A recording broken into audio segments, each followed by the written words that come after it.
जय सीताराम। राम राम। काल समय के बारे में बहुत सुंदर पंक्तियां रामानंद सागर द्वारा गाई गई है, जो मुझे पर्सनली बहुत अच्छी लगती है, इसलिए इन्हें आपके लिए लेकर आया हूं। पंक्तियां इस तरह से हैं। चारों युगों में निकृष्ट है कलयुग, और मैं कलयुग में जन्मा हूँ। धर्म की छाँव ज्ञान के फल है, ऐसे वृक्ष तले बैठा हूँ। दुर्मति दुर्जन दंभी दुरात्मा,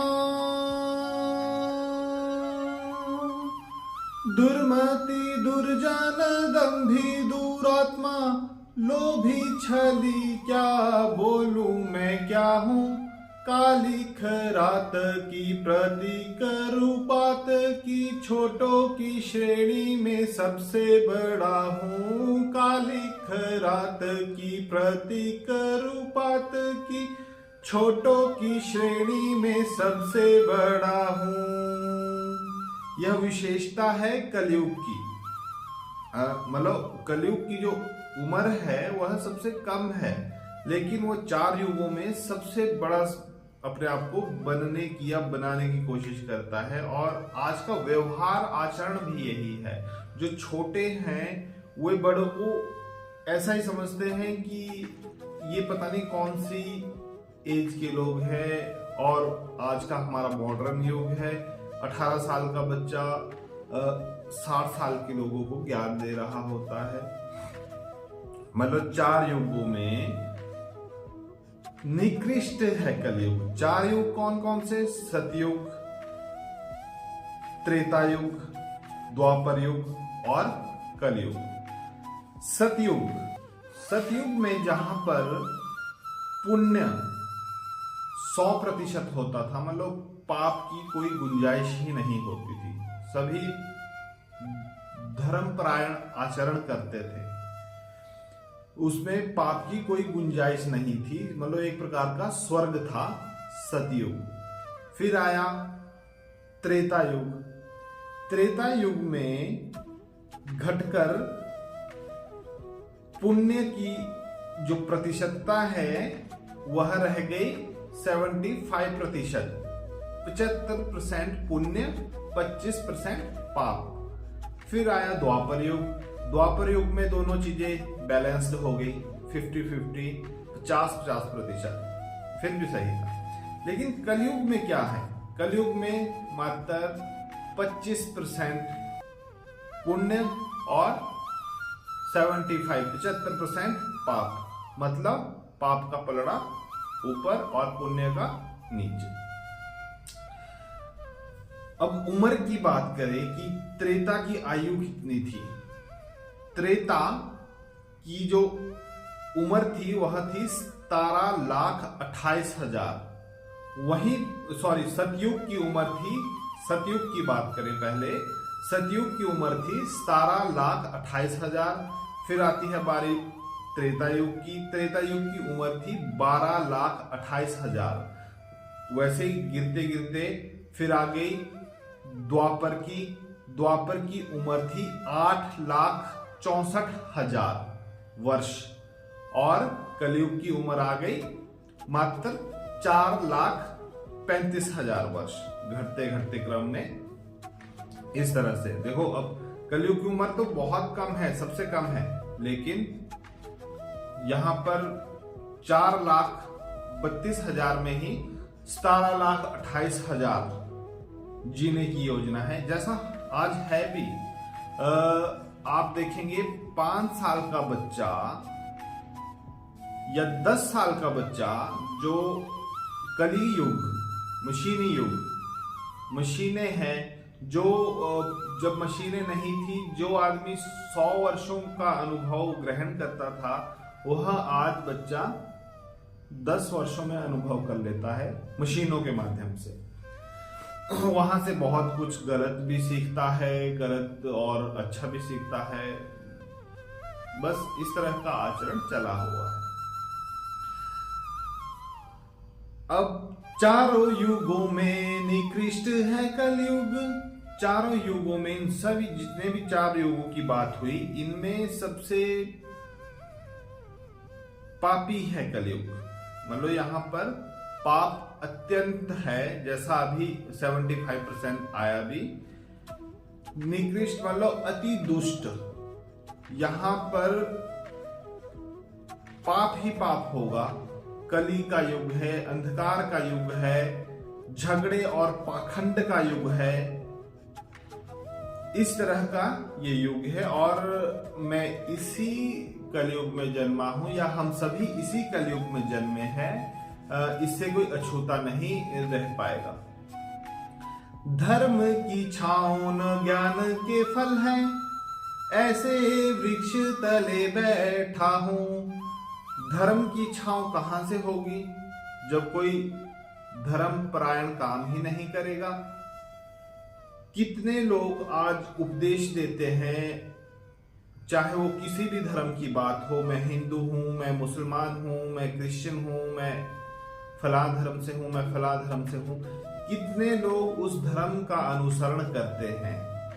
आज धर्म के नाम पर एक दूसरे को मारने की हिंसा चली हुई है। एक दूसरे को मतलब धर्म का विस्तारीकरण, चलो अच्छा है, पर धर्म परायण करते हुए, जबरदस्ती नहीं। दुर्मति दुर्जन दंभी दुरात्मा, लोभी छली क्या बोलूं मैं क्या हूं। दुर्मति तो है, जब मति भंग तो कलयुग का एक विशेष प्रकृति है। दुर्मति, दुर्जन मतलब दुष्ट भी हूं। दंभी मतलब एक प्रकार का दंभी होता है गलत मंशा, चोर वाली मंशा, वो हम सभी में है। दुरात्मा, और दुरात्मा भी दुष्ट तो है, हो ही चुकी है जब जो कलयुग का प्रभाव है। लोभी भी है कि कितने प्रकार का लोभ है आज। लोभी, छली, हर जगह देखो, जहां भी देखो, बस यही षड्यंत्र चला रहता है कि मैं इससे आगे किस तरह से हूं, उसके लिए चाहे कुछ भी करना पड़े। इस तरह का आज का आचरण है, इस तरह का व्यवहार है। कालिख रात की प्रतीक रूपात की, छोटों की श्रेणी में सबसे बड़ा हूं। कालिख रात, कलयुग का जन्म ही काली रात को हुआ था। ठीक है, मतलब रात, काली रात का मतलब रात तो रात है, पर एक होती है अमावस्या की रात। अमावस्या की रात में चंद्रमा का प्रकाश होता है, लेकिन कलयुग का जन्म जिस दिन चंद्रमा का प्रकाश नहीं होता, 15-15 दिनों का पक्ष होता है, कृष्ण पक्ष और शुक्ल पक्ष। तो कलयुग का जन्म ही उस दौरान हुआ था जब चंद्रमा बिल्कुल अपना आकार बिल्कुल छोटा रखते हैं, जिसमें कोई प्रकाश नहीं होता।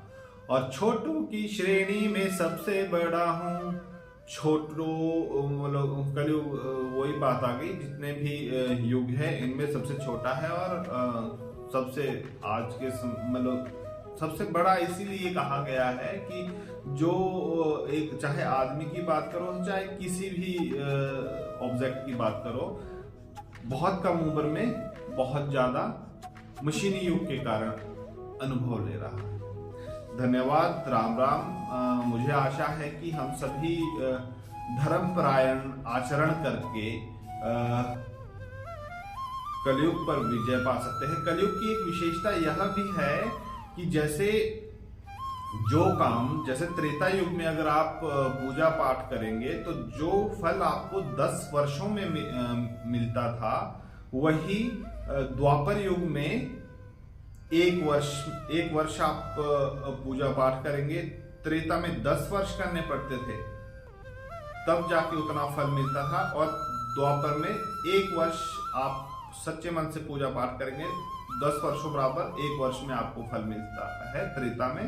द्वापर में आपको 1 महीने में, त्रेता में सतयुग में 10 वर्ष लग रहे हैं, द्वापर में 1 महीने में आप सच्चे मन से भगवान की स्तुति करो, पूजा पाठ करो, आपको 1 महीने में उसका फल मिल जाता था। और कलयुग की सबसे बड़ी विशेषता यही है, महर्षि वेद व्यास जी ने कलयुग को सबसे सर्वश्रेष्ठतम युग भी कहा है। वो इसी आचरण में कहा है कि कलयुग में जितना पूजा पाठ आप 1 दिन में करेंगे उसका फल आपको, जहां सतयुग में 10 वर्षों में पूजा पाठ करने पर मिलता था, वहीं कलयुग में आपको 1 दिन भगवान की सच्ची निष्ठा के साथ पूजा करने से आपको फल मिलता है।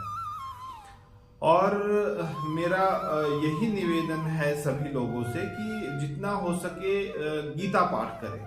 गीता पाठ पहले तो आरंभ में करें, जैसे जैसे 1 बार आपने गीता पाठ पूरा कर लिया, 2 बार कर लिया, 3 बार कर लिया, 4 बार कर लिया, 5वीं बार वो आपके व्यवहार में खुद ही आ जाएगा। ऐसा नहीं कि हाँ जी 1 बार कर लिया मैं तो गीता पाठी हूँ, नहीं, बार बार कीजिए, बार बार कीजिए, बार बार कीजिए। जब आप उसकी पुनरावृत्ति करेंगे तो वह आपके व्यवहार में आ जाएगी। बाकी जय सीताराम, राम राम।